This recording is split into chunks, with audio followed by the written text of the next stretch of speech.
Girls எல்லாம் பசங்களுக்கு அடிபட்டு இருந்த இடத்துல மேக்கப் போட்டு கரெக்ட் பண்ணி விட்டுக்கிட்டு இருக்க. என்ன சீனியர் ரொம்ப நேரம் பண்ணிக்கிட்டு இருக்கீங்க? மேக்கப் போட்டு என்ன கரெக்ட் பண்ணிடலாம்னு பாக்குறீங்களான்னு கேட்டதும், ஆமா இவர் பெரிய ஆணழகன் கரெக்ட் பண்ண பாக்குறாங்க.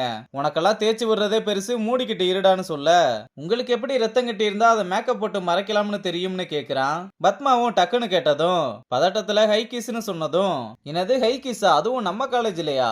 அப்ப கண்டிப்பா சீனியர்ஸா தான் இருக்கும்னு சொல்ல, அவங்க கிட்டயே கேளுங்கன்னு பாண்டா சொன்னதுமே எல்லாருமே பத்மா பக்கம் திரும்ப தியோ மட்டும் ஜாக்கிய பாக்குறா.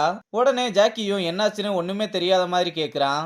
என்னடா எல்லாத்தையுமே பண்ணிட்டு எதுவும் தெரியாத மாதிரி கேக்குற? ரெண்டு பேரும் போன வருஷம் குவாலிஃபயர்ஸ் அப்போ எங்கடா போனீங்கன்னு கேட்க, அதுக்கு ஐஸ்கிரீம் சாப்பிட போனோம்னு பத்மா வெக்கப்பட்டுக்கிட்டே சொல்ல, நம்ம பசங்களும் ஓ போட்டு கலாச்சுக்கிட்டு ஜாக்கி கிட்ட வந்து அப்புறம் என்னாச்சு என்னாச்சுன்னு அவனை போட்டு டார்ச்சர் பண்ண ஆரம்பிக்கிறாங்க. அங்க கட் பண்ணா ருக்மணி வர்றதுக்கு முன்னாடியே பசங்க கிரவுண்டுக்கு வந்திருக்கத பார்த்து, என்ன எல்லாருமே கரெக்ட் டைமுக்கு வந்திருக்காங்க, ஏதோ தப்பா இருக்கேன்னு சொல்ல, அதெல்லாம் ஒண்ணும் இல்ல மேம், குவாலிஃபயர்ஸ் வருதுல அதனால தானே ரங்க சொல்லி சமாளிக்கிறான். அத பத்தி தான் நானும் பேச வந்தேன்னு. இந்த குவாலிஃபயர்ஸ்ல பாய்ஸ் டீம் குரூப்ல மொத்தமா 6 டீம் இருக்காங்க. 5 மேட்ச் விளையாடணும், அதுல 3 மேட்சாவது வின் பண்ணாதான் நீங்க குவாலிஃபயர்ஸ் ஆவீங்க. அப்புறம் கேர்ள்ஸ் எல்லாம் பசங்களை விட நீங்க ஒன்னும் குறைஞ்சவங்க இல்லைன்னு ப்ரூவ் பண்ணணும்னு சொல்றாங்க.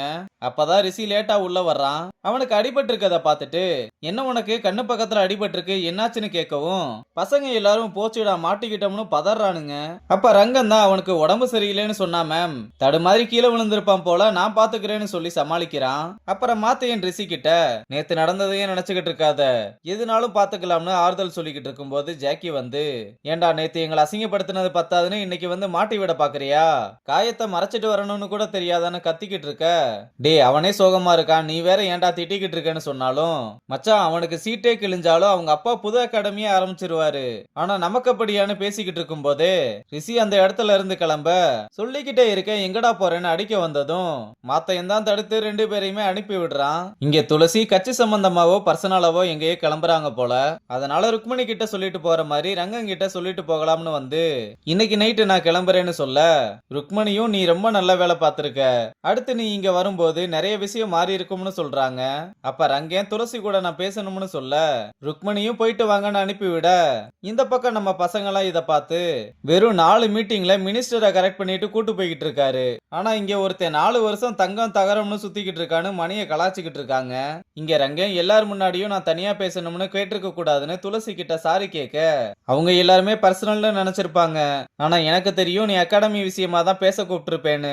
சரி என்ன விஷயம்னு சொல்லுன்னு கேட்க, ஆங்கர் அகாடமி கூட நம்ம பசங்க சண்டை போட்ட விஷயத்த சொல்லிட்டு, என்ன பத்தின எல்லா விஷயமும் தெரியும்னு சொல்லியிருக்க, நான் எதுக்காக கிரிக்கெட்டை விட்டேன்னு உனக்கு தெரியுமான்னு கேட்க, அவளுமே தெரியும்னு சொல்றா. அப்ப பிளாஷ்பேக்ல மேட்சை முடிச்சிட்டு ரங்கன் வீட்டுக்கு வந்து பார்க்கும்போது அவங்க அம்மா இறந்து போயிருப்பாங்க.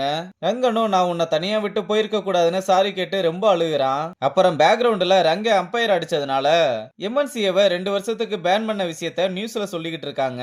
அப்ப அவனோட ஃப்ரெண்ட் அங்க வந்து, உன் கோவத்தினால உன் கெரியர் மட்டும் இல்லடா எல்லாத்தையுமே இழந்துட்டு நிக்கிற, உன் அம்மா உன் ஃபியூச்சரு, நீ தூக்கி கொண்டாடின உன் டீம் அகாடமின்னு எல்லாத்தையுமே ஒரே ஆளா அழிச்சிட்ட, நீ தொட்டு எல்லாத்தையுமே எரிச்சிட்டடா, உன்னை ஜென்மத்துக்கும் பார்க்க மாட்டேன்னு சொல்லிட்டு போயிடுறான். ரங்க இது எல்லாத்தையுமே கேட்டு ஒரு வார்த்தை கூட பேசாம அழுதுகிட்டே நிக்கிறான். அப்புறம் பிரசன்ட்ல என்னால எல்லாருக்குமே கெட்டது மட்டும்தான் நடந்திருக்கு, இந்த பசங்களுக்கு மட்டும் என்ன பண்ண முடியும்?